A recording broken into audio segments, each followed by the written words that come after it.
হবে, তাড়াতাড়ি বাড়িতে চল। বাবু, হালকা হালকা বৃষ্টি হচ্ছে, ঘরে একটাও সবজি নেই, তুই বাড়িতে থাক আর এই গাড়িগুলো তুলে দিস, আমি যাচ্ছি বাজারে। ম্যাডাম দাঁড়ান, আপনি কি বাজারে লাউ আনতে যাচ্ছেন? হ্যাঁ যাচ্ছি তো। ম্যাডাম এই বৃষ্টির সময় কেন যাচ্ছেন? আমার জমিতে লাউ আছে, আমি আমার মেয়েকে দিয়ে পাঠিয়ে দিচ্ছি।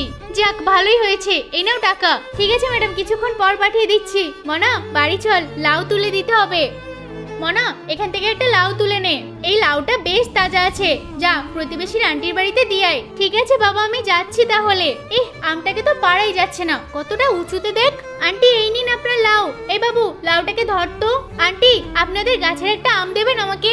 এই তোর বাপের থেকে আমরা লাউ কিনেছি টাকা দিয়ে, তোকে ফ্রি ফ্রি আম দিয়ে দেবো নাকি? আমার বাবাকে যদি একবার বলতেন, আমার বাবাও আপনাকে ফ্রিতে দিত। এই গরিব যা তো এখান থেকে, আমরা কাউকে ফ্রিতে দিই না, ফ্রিতে আম নিতে এসেছে। কি জোরে বৃষ্টি হচ্ছে, মা তোমাকে ছাতাই দেয়নি, আমি একদম ভিজে যাচ্ছি। মনা এই ছাতাটা তোর ভাইকে দিয়ে দে, আমি তোকে নিয়ে যাচ্ছি। আমার কাছে তো একটা গামছা আছে, এটা মুড়ে নিলেই তোর হয়ে যাবে। বাবা তুমি ছাতাটা দিয়ে দিলে? আরে থাক না রে বাবা। এ বাবু তোকে এবার ছাতাকে দিল, আমি তো যাচ্ছিলাম তোকে নিতে। মা তুমি যে মেয়েটাকে তাড়িয়ে দিয়েছিলে, ওর বাবাই আমাকে ছাতাটা দিয়েছে। আরে সত্যিই তো, মেয়েটা ঠিকই বলেছিল, ওর বাবা ফ্রিতেই সবকিছু দিয়ে দেয়।